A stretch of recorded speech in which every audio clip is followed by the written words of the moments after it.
Good morning, everyone, and welcome to this seminar by the Water Tech Alliance on the future of stormwater capture and reuse in the San Diego region. I'm Kerry Lowe, the president of the Water Tech Alliance, and on behalf of my colleagues on the Water Tech Alliance board, I want to welcome you all. We're very happy to be resuming doing our educational programs after a lull due to COVID. We have a great lineup of speakers and panelists for you today. I want to thank them for being here. And I want to also thank our sponsors, the Stantec, Evoqua, Richard Baker International, Isle Utilities, and University Watershed Science Institute. Also our co-host, the Water Citizen Foundation. We've got a great lineup and a large group of participants. So we're going to hold audience Q&A until the end of the program. And I ask you all, if you have questions during the course of the program, to put those into the chat function and they'll be screened, and we will try to get to some of those today, and those we can't get to will be forwarded to the various speakers for them to answer later.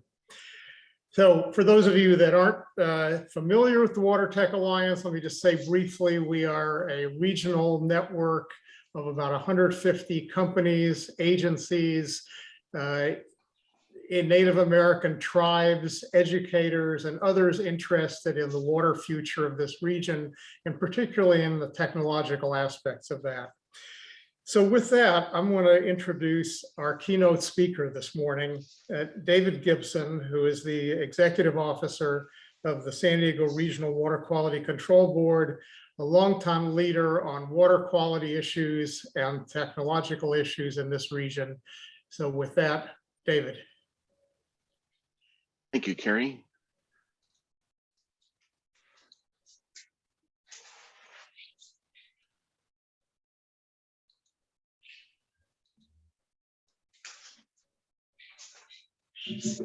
There we go. I have that queued up now. I trust you're seeing my screen all right. Yeah. Great.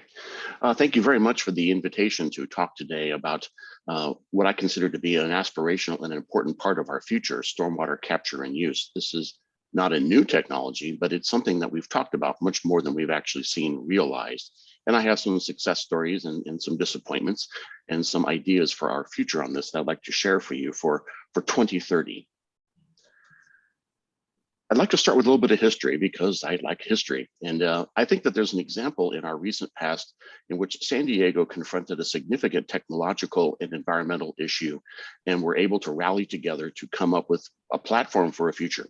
And in the 1950s, as you may or may not know, San Diego Bay was far from the type of bay that it is now. It was accurately described as a metropolitan cesspool with multiple industrial wastes being discharged there, as well as most municipal wastewater, including raw and untreated sewage as well.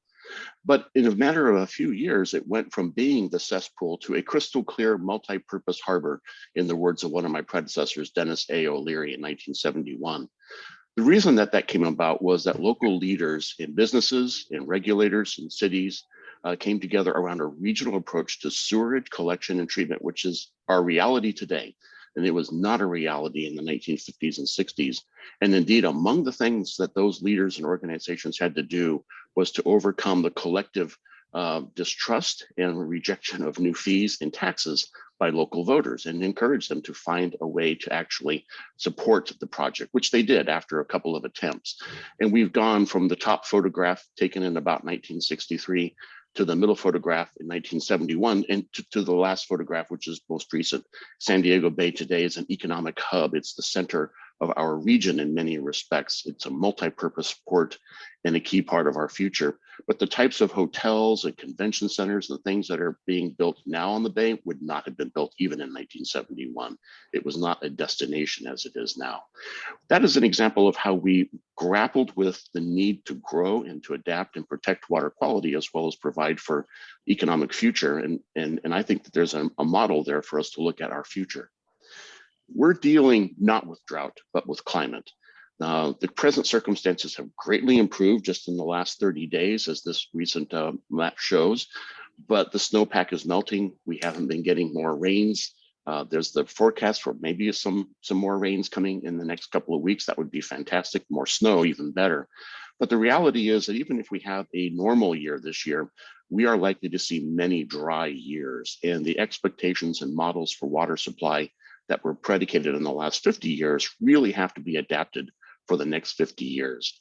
I have said on several occasions that when we looked at the drought in 2011, what we heard from the agencies and organizations was that stormwater capture simply didn't pencil out. But climate change is making it pencil out. I just learned yesterday of a new report coming out from the San Diego County Water Authority, which, while stormwater capture for municipal supply in and of itself may not pencil out, stormwater capture for multiple purposes may indeed pencil out, may become much more affordable. And I think we'll even see some examples here in a few moments of how it can augment our water supply in an affordable manner. We need to start looking at stormwater differently than we have historically.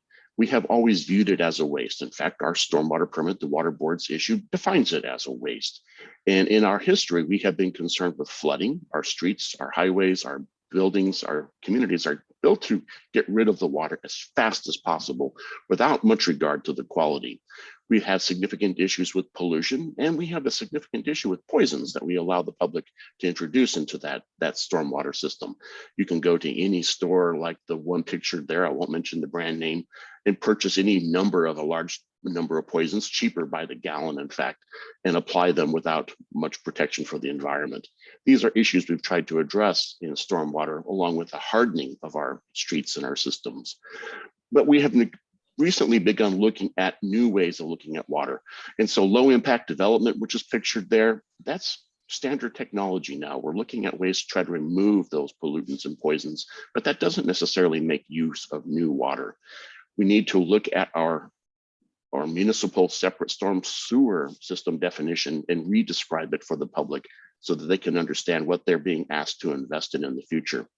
All of the above have led to permits, enforcement, and TMDLs, but they haven't changed our water supply perspective. So we need new tools like alternative compliance tools to provide incentives, and we need new ways to fund stormwater capture and use so that it can become a part of our community's water supply and improve our resiliency.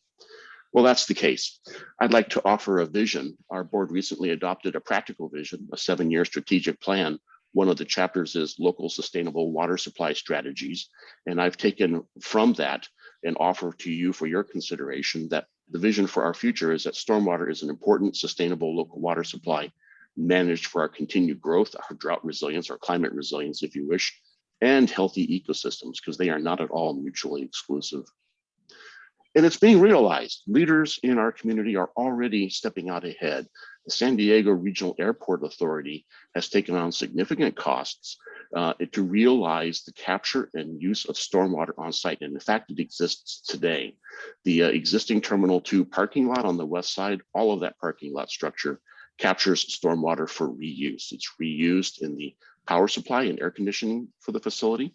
They have recently constructed a cistern on the north side. They have expansion plans for new cisterns, part of the new terminal, and they may very well aspire to become a zero discharge airport. Imagine that, acres and acres and acres of tarmac, and you can imagine the copper loads there from those brake pads. They have to make a very hard landing very quickly. There's a lot of pollutants there, and that is indeed one of their motivations.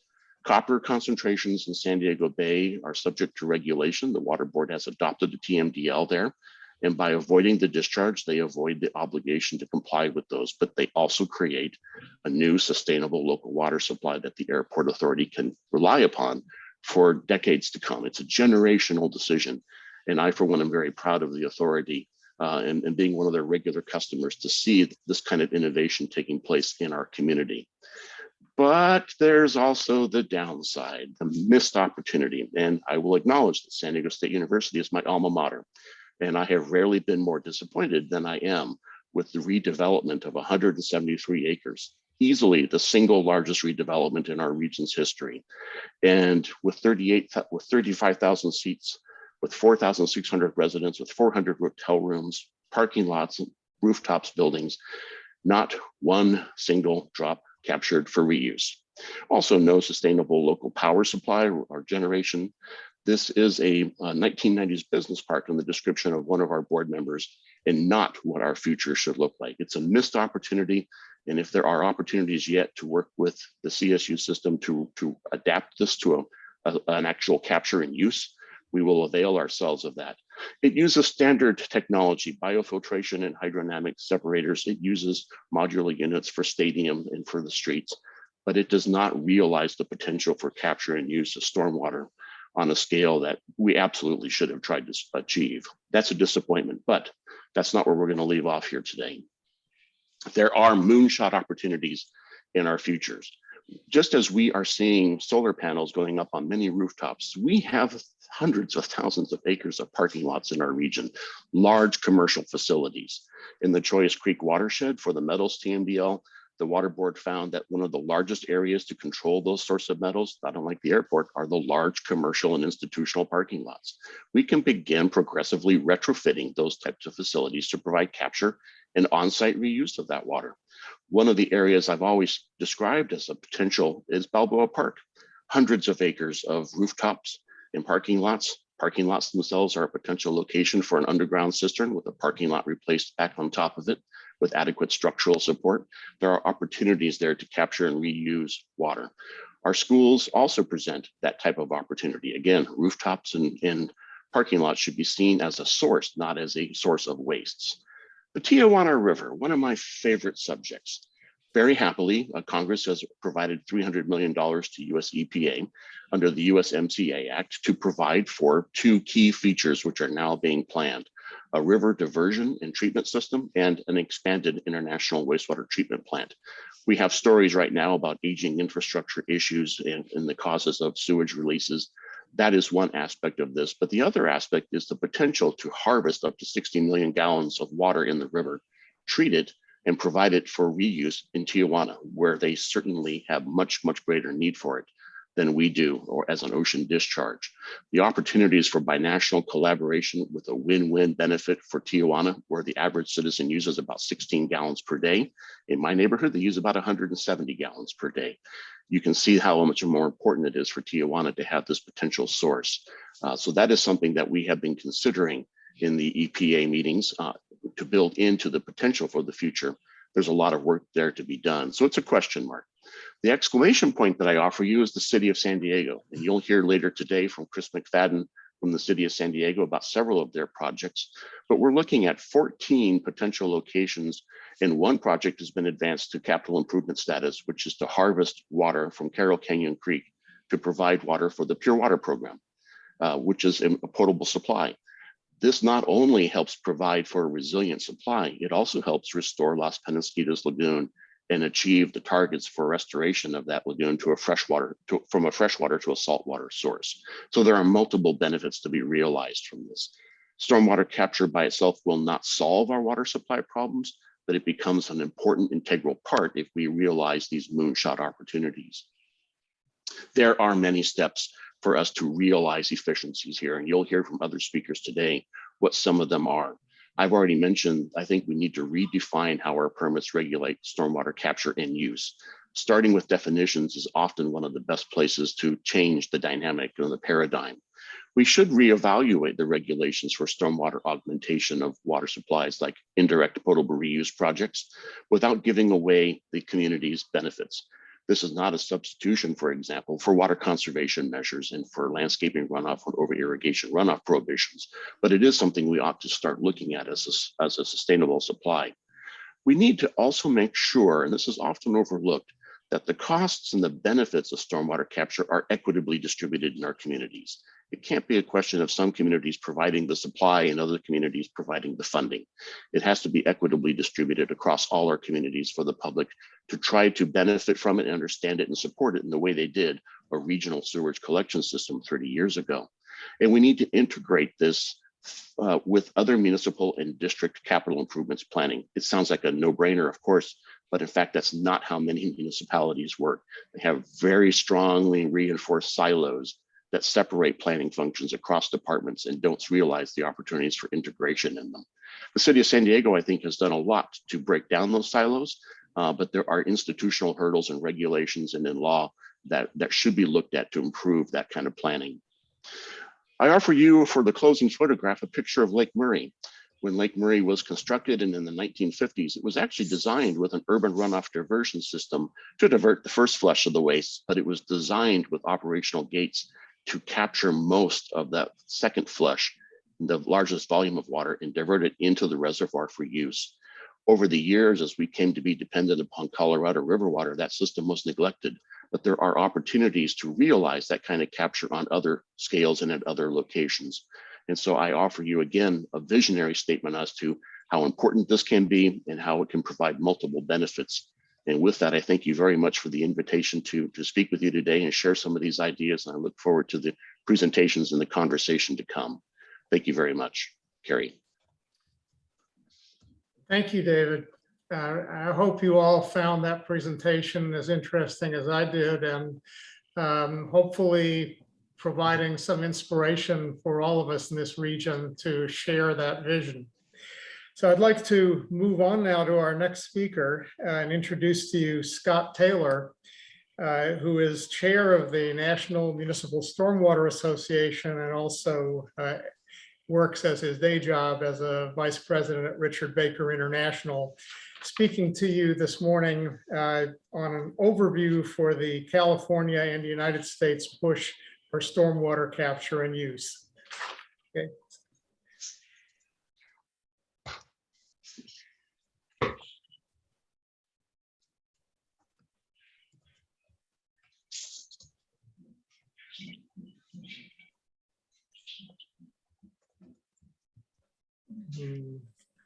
Scott, you're muted.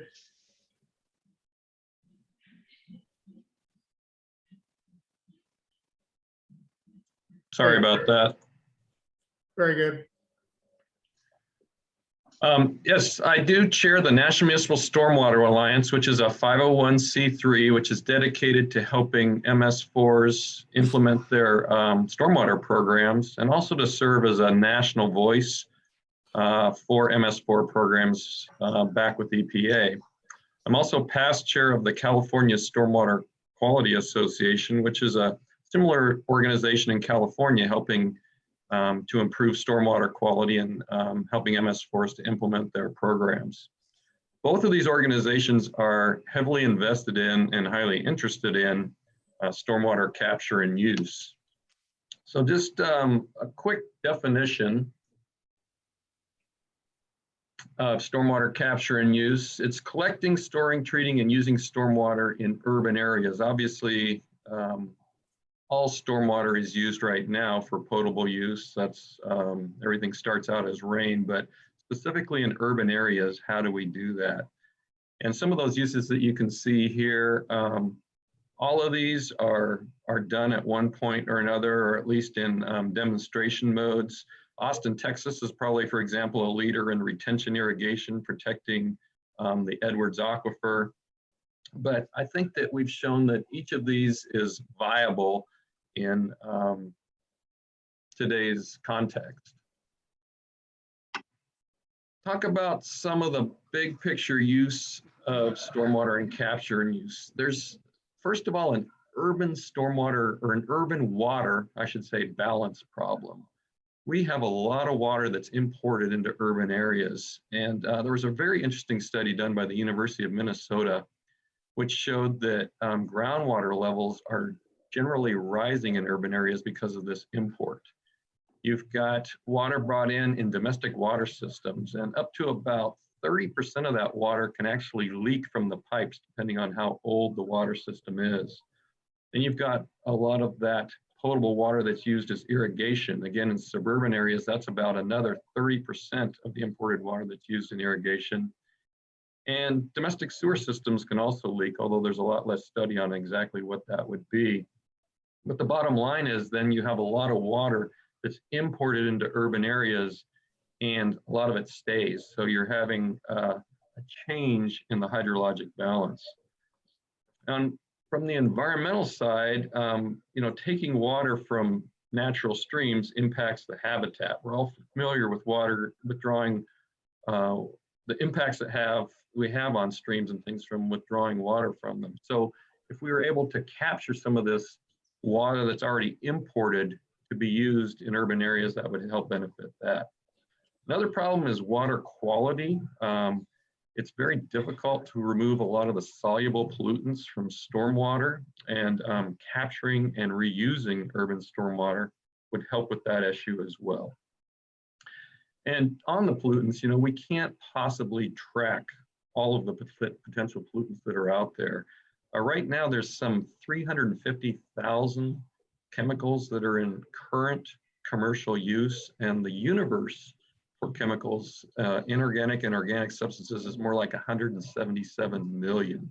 So trying to keep track of everything that's in water is difficult, and it's even more difficult to remove it from stormwater. So this is where stormwater and capture use can help us.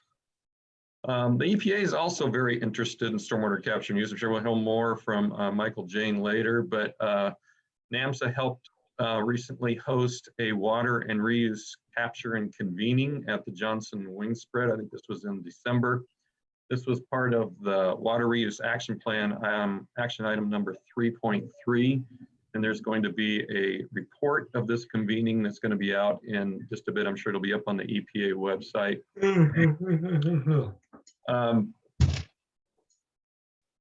I think that's all I wanted to say there. Move on to some of the barriers for stormwater capture and use. And these are all we can all overcome these, I think, fairly easily, but water quality regulations, I think there's still some uncertainty about what treatment levels are required for what types of use that I showed previously. Water rights can be an issue, particularly in adjudicated groundwater basins. Some states like Colorado limit capturing stormwater. The plumbing code can still be an issue. It's difficult to have potable and non-potable uses in a building because of the potential for cross-contamination. Public perception is still a problem. The public really views that potable water is kind of the norm for most things. And demand is an issue. I mean, we don't have a demand sufficiently generated yet for a lot of the captured stormwater that we could, the potential that we have to capture stormwater. But the big issue here is cost. I mean, cost and funding the changes that need to be made. And I'll talk a little bit more about that here. Currently, really, the return on investment for stormwater capture use is the biggest barrier. So consider that raw water in California right now is about $1,700 an acre foot. And that's less than a ½ cent a gallon. But constructing storage to capture urban stormwater is at least $1 a gallon. Done many engineering studies of that. So the time to recapture, if you just divide those two numbers, is about 190 years before you can even get the stormwater storage paid for itself in terms of what the water costs. This certainly doesn't include then, you know, what we do for to distribute it or even to treat it. So the problem is that the cost of water right now is effectively subsidized. You know, we talk about water rights, and water rights are conveyed with the land. If you own the land, you own the water. But taking water from the land and the environmental costs there aren't considered. You know, we've had huge water projects in California which bring water down from the Owens Valley and from the western slope of the Sierra. And those were all built many years ago, and they were, you know, essentially subsidized by the government to do that. You know, another good example is the picture you see here of Hetch Hetchy Reservoir. This serves the city of San Francisco, get about 85% of their water, 2.5 million people per year. Essentially, the watershed is a national park, and they lease the reservoir pool area for about $30,000 a year. So we're heavily subsidizing these existing water delivery systems in California. So what is a new model to consider? Well, I appreciated Dave Gibson's comments on this. They're spot on. I mean, the first step is really dry weather flow diversions. This helps us not only with bacteria problems and beach closures, but it also helps supplement the reclaimed water supply. So you're seeing this happening up and down, particularly in coastal cities right now, where we're diverting dry weather flow from urban areas, and that's hopefully going into reclaimed water systems through wastewater treatment plants. But the next step, and it's the big step, and Dave mentioned this one also, is direct potable reuse systems. If we could start storing a portion of urban runoff, and again, we have excess urban runoff because we have a lot of impervious surfaces in urban areas. So start storing a portion of that and putting into a direct potable reuse system. This is really kind of the holy grail. This solves several problems. Number one, the treatment problem I mentioned. It's difficult to get dissolved pollutants out of stormwater. And if we put into a direct potable reuse system, which uses membrane technologies ultimately to clean the water before it's used back as a potable source, it solves that. It solves a portion of the urban water balance problem. Again, if we're reusing water locally rather than importing water, we reduce that urban water balance that I spoke about earlier. And certainly environmental impacts are greatly reduced. Again, if we're reducing the amount of water we're taking from other areas, that's available to support habitat and fisheries and things in those streams. And ultimately, this whole system may be power neutral. Right now, we spend about 20% of the power generated in the state to move water, essentially from Northern California to Southern California. If we're using and reusing the water locally, I think, again, I don't think there's been studies done on that, but I think we may be pretty close to power neutral. So again, then the big remaining problem here is funding these systems. We need to start looking at how to fund that. And a lot of that is going to turn to public education. So just to kind of wrap up here with some closing thoughts, we have to solve the cost and the funding problem for building these systems. And that's really going to be either increasing the cost of potable water that we pay or subsidizing direct potable use in associated systems. And I think the right answer is probably somewhere as a combination of those two. A big change also is going to be, how do we view and value water? Water transfers from the north to the south of the state have a huge cost, and not all that cost is being tallied. No water is disposable, so we need to change our water model right now and start using and reusing water locally in urban areas rather than importing it, using it, and then shipping it out to the ocean. That's going to be a fundamental change, and it's going to take a lot of public education to achieve. And then finally, kind of a corollary to this whole program is that we really need to start investing more in pollution source control. As I pointed out, 350,000 commercially available chemicals right now in use, 177 million as the environment or the universe that's possible. We can't possibly continue to strain all those out of water and monitor all of those. So we need to start investing at controlling those pollution, that pollution at the source. And that's substitution of chemicals, green chemistry, outright bans on some. I mean, I appreciated Dave Gibson's slide again, showing the racks at, a big home improvement store. Those types of things have to change because we have to view valuable as stormwater as a critical water source, and there's just already too many things in it, too many pollutants in it that are difficult to remove. So with that, I'll turn it back to Carrie. All right, thank you very much. Certainly gave us some insight into the kind of regulatory and technological problems that we're facing, but also gives us some hope for getting past those and seeing the value in large-scale stormwater capture and use. So I'd like to move next to Michael Jane, who is with the EPA's Office of Research and Development.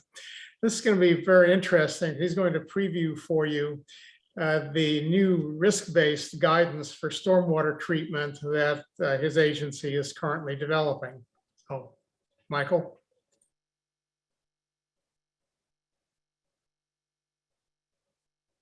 Thanks, Carrie. And I'd like to thank our speakers too for setting a nice stage for this talk. You guys see my slides? Great. So yeah, Michael Jane, I'm from the EPA Office of Research and Development. I'm located in Cincinnati, and so good morning to you guys. And I'm here to talk about our development of risk-based guidance for stormwater capture and use. And so a quick background here on our ORD's research on non-potable water reuse. We're focused on this idea of finding new water by looking at alternative water sources, things like rainwater, gray water, black water, and of course, subject to today's talk being stormwater, and how we can collect those at different scales and then treat them for different non-potable uses. And our research in this area is structured around three central questions. The first being, how do you define acceptable treatment? How do you monitor treatment effectiveness? And then finally, how does it make sense to do this in the first place? Or how can you make it make sense? And so today's talk is going to focus mostly on the first question, although I will touch on the last question a little bit at the end if I have time. So how do you define acceptable treatment? Here we're talking about alternative source waters. And so by definition, our original approaches to define treatment are going to be different than they would be for surface water or groundwater that we traditionally think of as being water sources. There's also this question, if we're talking about decentralized systems, are there scaling effects that are important? Does the contributing population or the contributing catchment area affect water quality in such a way that it should affect your treatment requirements?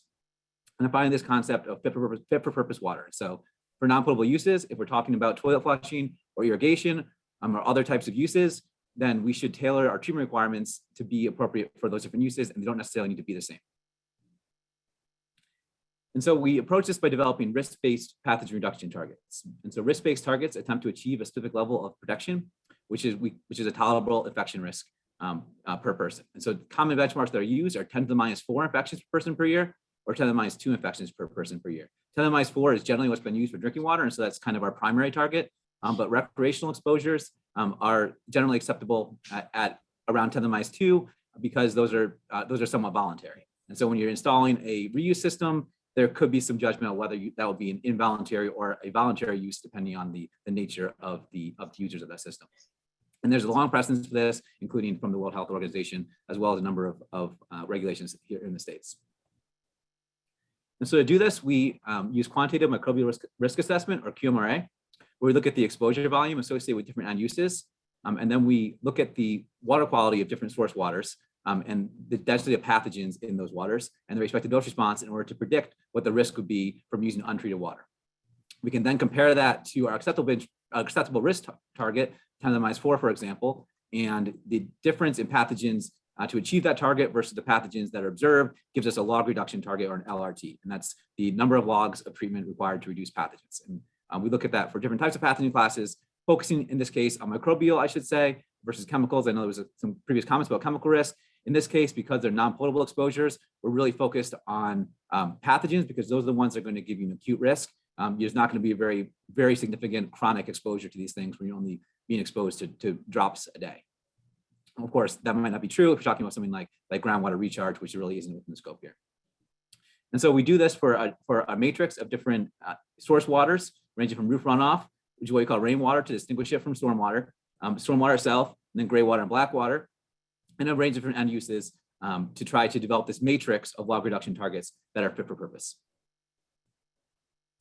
And so we released this guidance document from WNRF in 2017 that includes this table. Again, this scope here is for decentralized systems, generally thinking around a population of 1,000 people. And in this table, we have different water use scenarios and different log reduction targets for different types of pathogens. And so reading down the table, our source waters include domestic wastewater or black water, gray water, stormwater, and roof runoff. And you'll see there's two different stormwaters that say 10 to the minus 1 and 10 to the minus 3 dilutions. What those refer to are dilutions of municipal wastewater. And I'll get to that in a second about how we characterize our source water quality. End uses include unrestricted irrigation, which does not mean for food contact. That means that it does not need to be subsurface. Or drip irrigation, this could be spray irrigation of a golf course or a roadway or something like that. And we also include indoor use, which is generally for toilet flushing and clothes washing, but it also does include a rare accidental ingestion event in the model. which accounts for some of that cross-connection concern that was mentioned by the previous speaker. And we have different log reduction targets for the 3 different pathogen classes: enteric viruses, parasitic protozoa, and enteric bacteria, and 2 different sets of targets. The main number is for the 10 to the minus 4 risk benchmark, and in parentheses, those numbers are for the 10 to the minus 2 alternative benchmark. But now I want to focus more on how we developed the LRTs for stormwater and what the next steps are in terms of actually implementing this approach. And so the key input to these models is the stormwater pathogen density, because that's really what drives our treatment requirements. And so in the case of this source water, there's limited direct pathogen monitoring data, and primarily measurements have taken our fecal indicator bacteria, E. coli, Enterococcus, things like that. Part of the reason for doing this is because specific pathogens are hard to measure, and so they're not consistently present at detectable concentrations. So partially they might not be there, or they might just be below the ability of our methods to detect them because they're more dilute than the indicators themselves.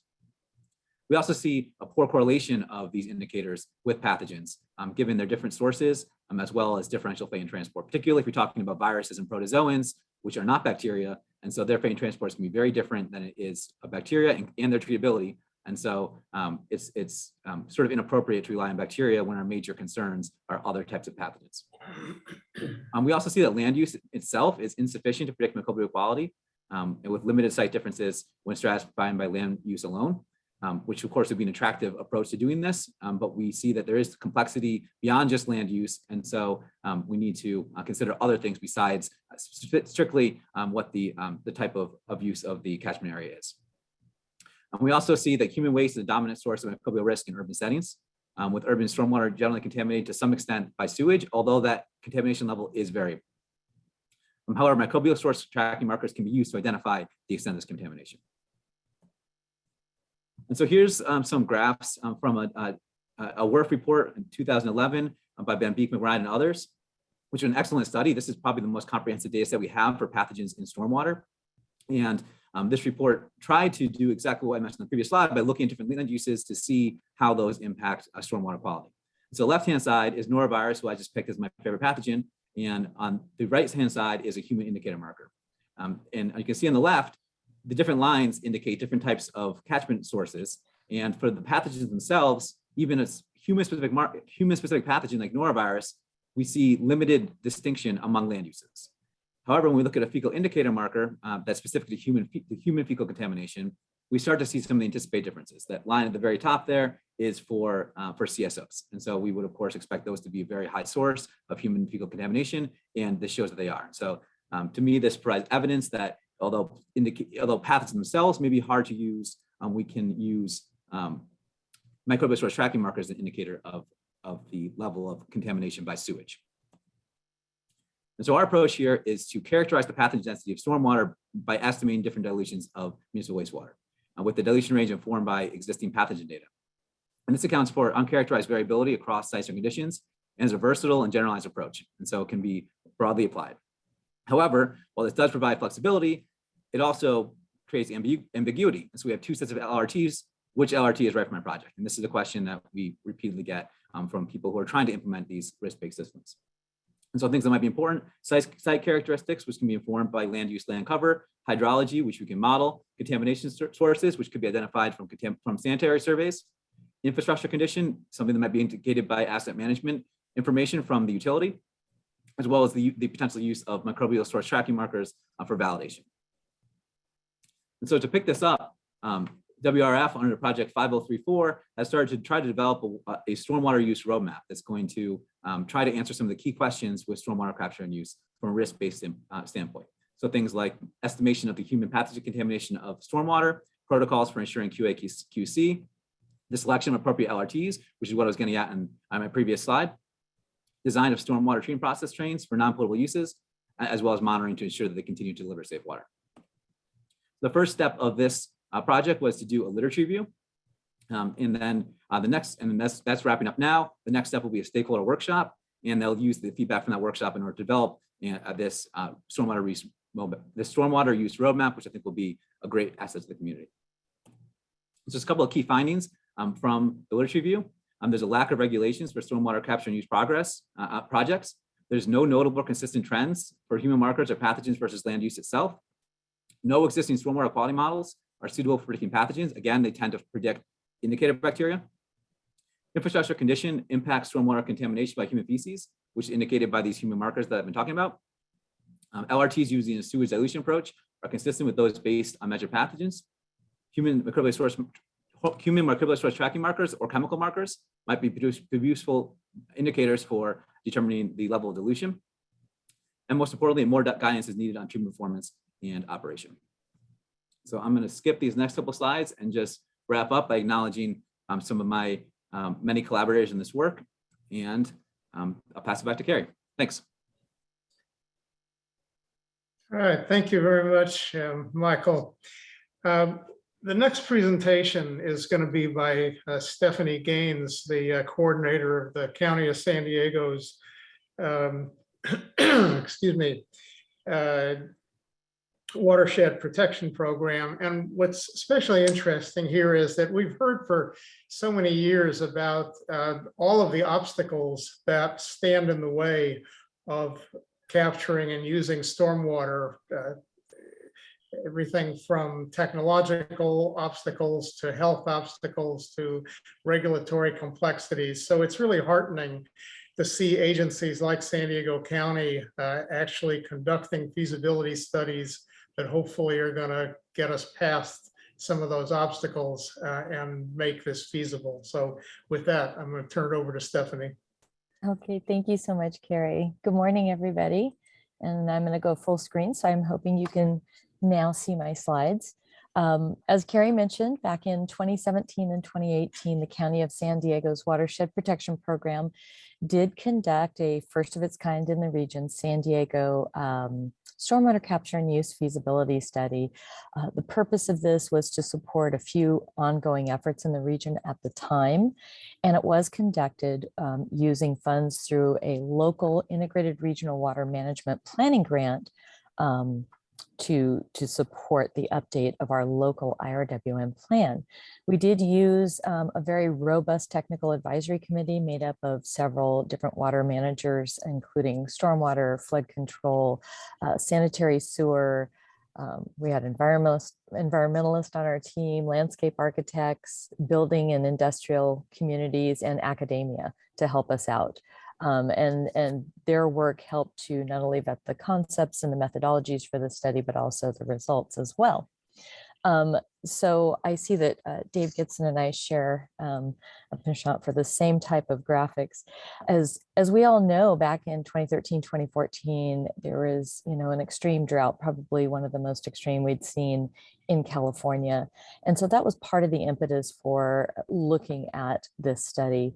Additionally, there was a couple of really engaging activities that went on in the San Diego region.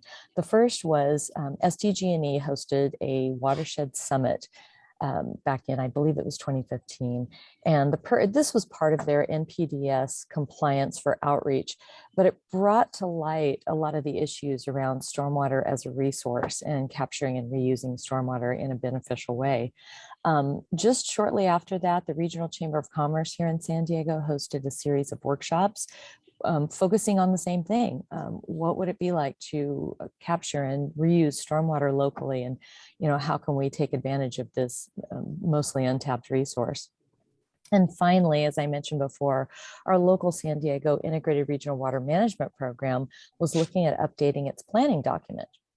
And in order to update its planning document, we needed to bring it current with legislation that had occurred since the previous plan had been implemented.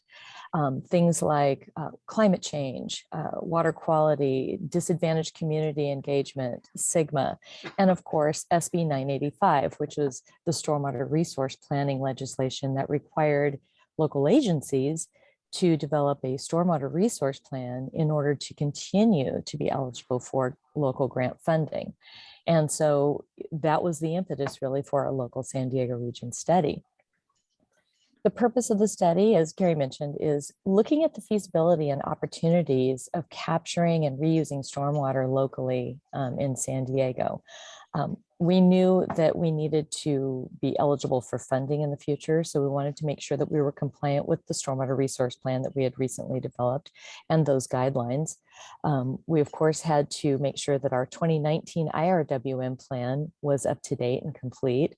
And then we also wanted to identify the San Diego region's unique challenges to stormwater capture and use so that we'd figure out created methods, if you will, to overcome some of those challenges. As you notice here, there's three graphics on the screen. The one in the upper left, upper right, is our municipal stormwater permit cover. We also have at the bottom the urban water management plan for the region, and then our 2013 integrated regional water management plan. We wanted to implement ways that we could implement stormwater management projects and be compliant with our permit, take note of the urban water management plan and diversification requirements in that plan, and of course, continue to be eligible for grant funding for the San Diego region. So of course, we looked at how stormwater could be used as a water supply, how we could attract additional funding to the region. And we wanted to make sure that this project, the Capture and Use Feasibility Study, provided a useful management tool for water managers across the region to help them in their decision-making process. The study consisted of 4 primary tasks. There was a very robust existing conditions analysis. We looked at, the over 1 million parcels that are in San Diego County, whittled those down to over 13,000 public parcels, and then found just over 1,200 that were actually viable to capture a volume of stormwater on site. And then we did some technical feasibility modeling, which used our hydrology 3 model, which was the model that we had available at the time, and then looked at other criteria such as proximity to infrastructure, flood control, or sanitary sewer. We also looked at costing. Costing is a big and important part of this. As Scott Taylor noted in his presentation, there's a big difference between capturing stormwater and then actually storing it and then using it. And so, to make these projects pencil out, we needed to know what it's going to cost and how we could be comparative in that arena, and then look at a prioritization of these different use alternatives. So we always ask people, what do you think makes San Diego so unique and different? And why are we struggling to capture stormwater here on a regular basis? And storage is the #1 thing, whether it be natural storage or constructed storage. If you look at this map here that's highlighted in gray, and note from the legend, the purple, which is our groundwater basins, and the blue, which are our little reservoirs, dispersed around the region. We have some very limited opportunities for, just directly placing stormwater in the ground or infiltrating it. The other challenge that we face in San Diego is that we don't have a lot of really great high infiltrating soils. If you look at the regional soils map, it looks a lot like this little inset here from the San Diego Bay Area, where you've got a predominance of clay and clay type soils and very few high infiltrating soils in the area. So those became our challenges. And one of the things we like to do as we were conducting the study is do a comparison to Los Angeles, the region just to the north of us, where if you look at this map, you'll see these little highlighted areas in yellow and green and pink and this kind of terracotta color. These are all groundwater basins. And so there's a lot more opportunity as you compare between San Diego County and someplace like Los Angeles, where they have these basins right underneath their feet, where they have the ability to recharge basins. We have limited opportunities to do that. So storage became a big factor in our study. So one of the things that we did that helped us identify opportunities is we identified 8 stormwater use alternative categories, if you will. And these were not ranked or prioritized based on individual projects, although we did utilize individual projects as examples for costing and for capture availability in the study. But we used these alternatives like categories to identify and prioritize how stormwater could be used and stored in the future. So the first of these is item A, which is the direct discharge to designated groundwater basins for potable use. You could either, through this alternative, we could either infiltrate or inject stormwater into the ground appropriately. The second, item B, was discharge to groundwater to reestablish natural hydrology or to restore biological use. So think low impact development or breaking up that impervious surface, if you will, and sort of restoring the natural hydrology of a site. Item C was large scale irrigation. So being able to capture and store stormwater to use on parks, golf courses, or large scale recreation areas. The next few, item D, we're looking at small scale storage. So we looked at rain barrels because rain barrels are very frequently used here in San Diego. In fact, one of my colleagues later is going to be talking about an incentives and rebates program that we host, and one of the uses is rain barrels. Item E is flow through for natural treatment systems. So in this category, you have your restoration or wetland treatment and any stormwater that could be captured through that. And the last three use alternatives focus on sanitary sewer and our existing infrastructure to help us. Item F is controlled discharge to wastewater for solids management. So in times of drought, when you have really good conservation measures going on, one of the things our sanitary sewer agencies have told us is that they sometimes have issues with solids management. So stormwater used as diversion or used as a flow-through mechanism could help with that. The other is, as you've heard before, potable reuse. Using a controlled discharge to wastewater treatment plants for indirect potable reuse.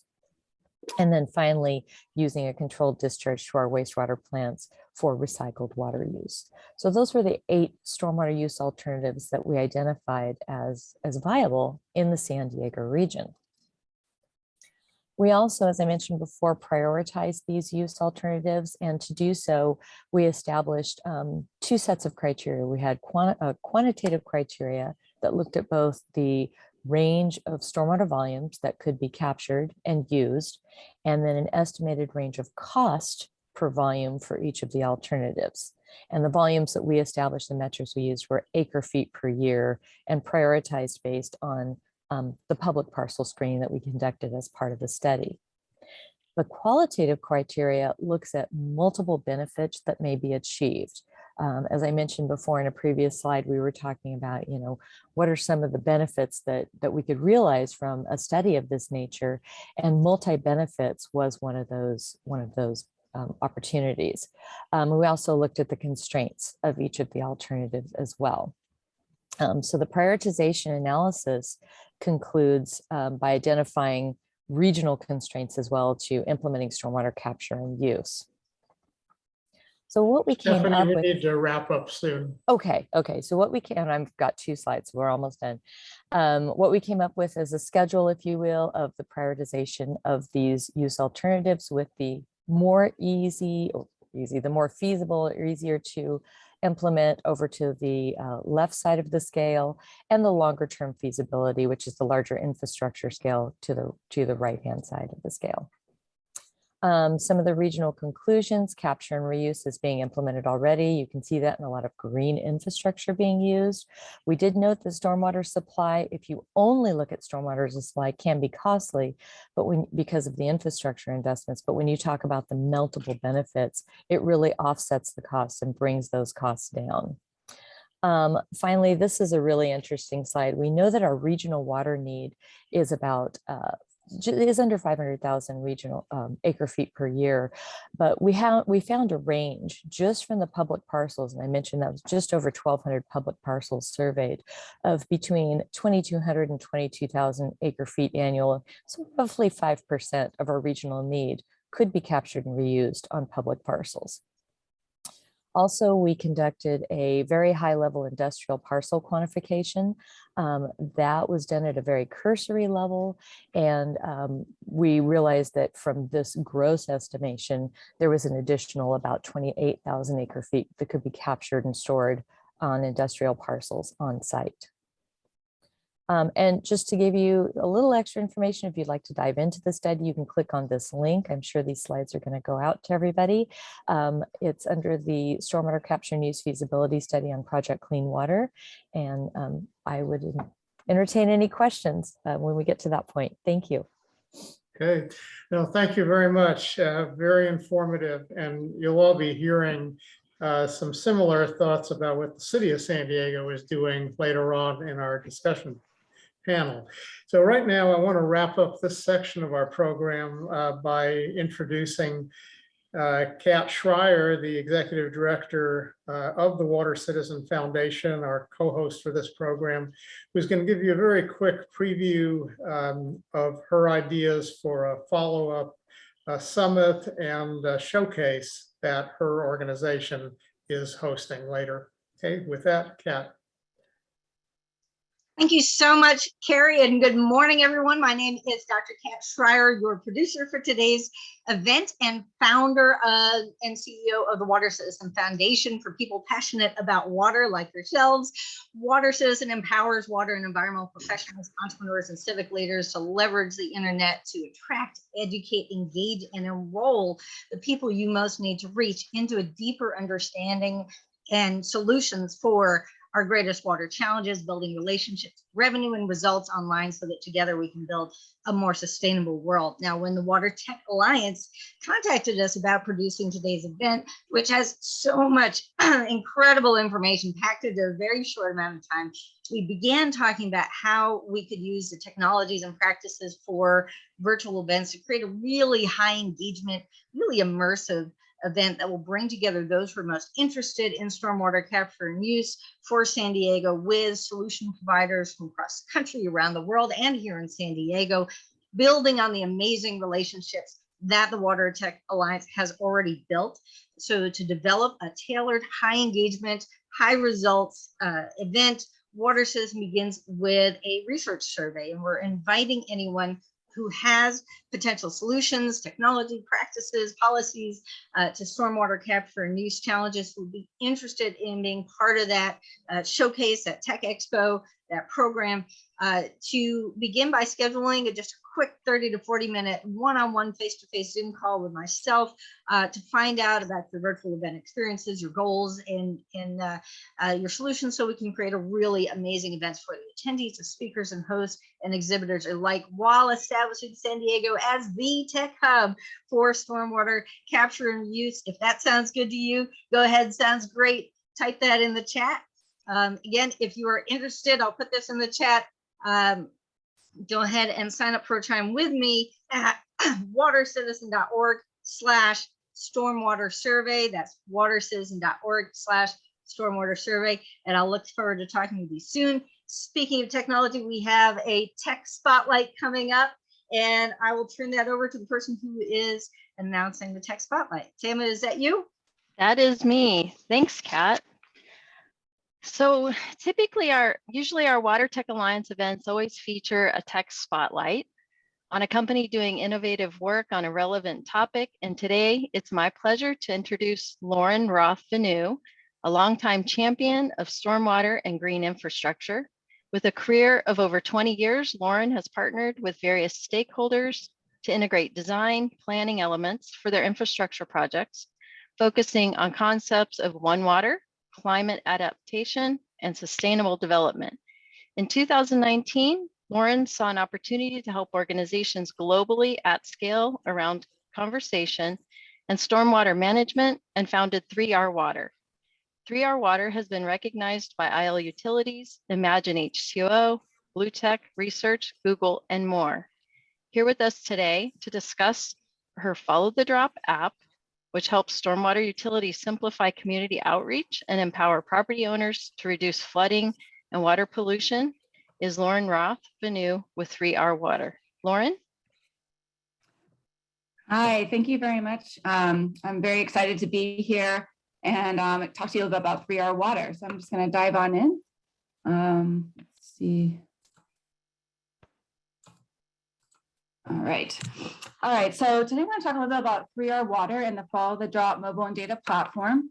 And in essence, what we're really trying to do is support municipal green stormwater infrastructure programs, otherwise known as LID. And this also importantly includes that rainwater harvesting component for reuse that we're talking about today. And really what we're trying to achieve here is increase the accessibility of these practices to the general public, as well as increase the efficacy and efficiency of these programs in general. Because I can tell you, unfortunately, my decades of my career in green infrastructure, we often try to go out and implement these great projects, but often over the years, they get left unnoticed, they become unmaintained. And importantly, we start losing how much stormwater they're actually managing over time. And then the other challenge we're seeing is that there's often this huge educational gap between what these cities are trying to do and the general public. They may not, most people don't realize, but most of the stormwater runoff is coming from private property. And most people either don't know that they are part of the problem. And importantly, they also don't have the tools necessarily to be part of the solution. So really what we did is created the Follow the Drop mobile and data platform, which really I believe is the first and only software available today that serves both as that community engagement tool to help property owners understand their own stormwater footprint, and importantly, create that accessibility to green infrastructure practices, because it brings in rainfall data and it also then optimizes various sizes and types of rainwater capture solutions. And then on the municipality side, they can then track the locations, volumes, track the status of these projects, which is really important for the ongoing efficiency and efficacy of these programs. So what is Follow Drop? Essentially what we do is we have a mobile and data platform that we license to municipalities or utilities that run these low impact development or green infrastructure programs. With that, they can freely distribute the mobile app to property owners or their customers in their jurisdiction. Property owners can use it as a community engagement tool to understand, again, their own stormwater footprint. It'll optimize various sizes and types of green infrastructure practices. And importantly, where incentives are offered, they can actually submit these projects back to these municipalities for these projects to be reviewed and qualified for potential fee credits, rebates, or grants where those offerings are available. So again, users can include property owners, but also importantly, the tool is also used as by city and city staff.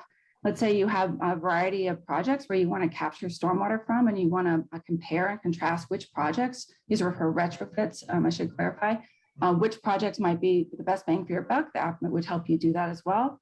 But importantly, what it does is it's first going to just guide you to help identify a drainage device that you want to capture stormwater from. It'll then bring in the rainfall data for that geolocation. And then just in a few simple steps, it'll actually estimate and automate the annual stormwater runoff coming from that device. And then in the back end, it's going to optimize various sizes and types of practices to capture that stormwater based on the data entered. And then provide an optimum size here for the user. This uses professional design standards based on the water quality volume. Now, where there is fee credits, where there's stormwater utilities in place, for example, or other types of incentives offered, it will then display what the potential incentive is based on the size or type system entered.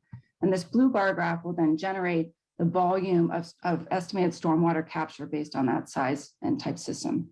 So project can either be saved or then submitted directly to the municipality, again, or organization running an incentive program. So on the back end, then the municipality can then track locations. They can then update the status and communicate with their customers, or for each project to change or verify when a new photo needs to be updated, for example, to make sure that project's still maintained. And then it also importantly then tracks the ongoing stormwater being captured by each of these projects. We also have an asset management tool so that there's a history function on each in the list view. So you can go through each one of these projects and see both where it's timestamped, where statuses were changed, where it is in the process. Have photos also timestamped for when the image has been uploaded, that has been installed or recently maintained. And this is shared both with the user and the utility, just to both be on the same page and create that transparency of where this project is in the program. So I'm just going to quickly run through an example of how we've been using it with the City and County of Honolulu. And now they're developing what's called a stormwater utility, which in essence imposes fees on all properties based on the amount of impervious surface. And with that, they're going to be creating an incentive program for private property owners to implement these green stormwater infrastructure practices. So as they're doing that, we testing the product in a priority watershed where that's experiencing not only nuisance flooding, but also had issues with water pollution in the bay and water security issues where there was low underlying groundwater supplies. There was multiple benefits for putting in green infrastructure in this area. So this shows the overall scope of the project. I'm just going to give you a walkthrough of the baseline assessment.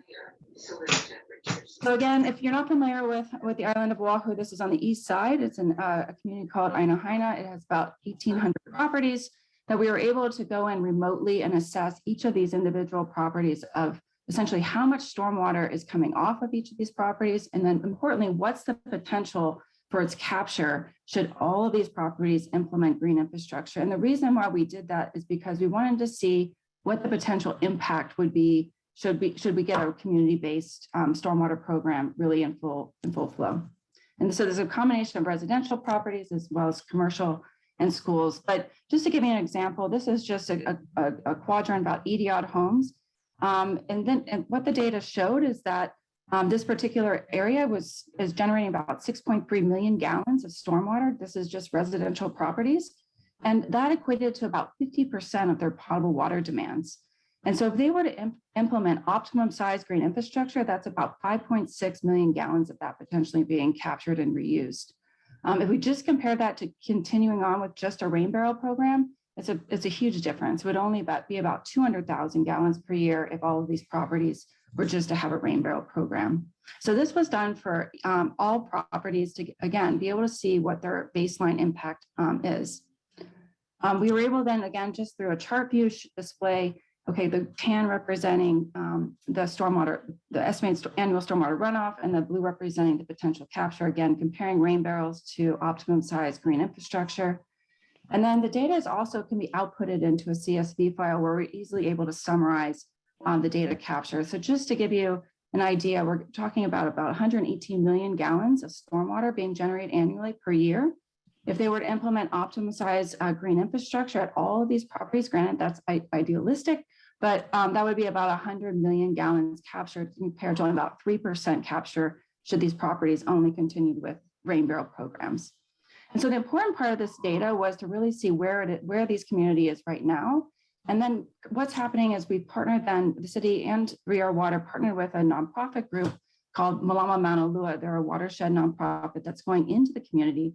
And we're comparing that baseline data with samples of both residential, schools, and commercial owners, offering free rainwater assessments and seeing what it might take for them to actually install these optimum sized green infrastructure practices. So they get again, they can sign up for these free assessments through the nonprofit. And then after that assessment, they're given a survey. Would they install the recommended practice? Would they install it with an additional financial incentive? And then also importantly, how much did the app help them understand their impact or educate them on what green infrastructure practices might be best for them? And we're also testing different ways, for example, how to communicate what this means in different messaging. For example, communicating stormwater runoff by basis of number of bathtubs, for example, for them to translate what that might mean. And so, we're really excited that we've been launching this across not only the US, but also internationally. And we would be really thrilled to work with folks in San Diego, as well as otherwise in California, really support these stormwater capture and reuse programs. And importantly, really help engage your communities, because this is a critical part. If they all do a little bit, it all adds up to a lot in terms of managing stormwater. So feel free to reach out to me if you have any questions or want to schedule a demo. Otherwise, I'll take some questions in the chat. So thank you. Thanks, Lauren. That was excellent.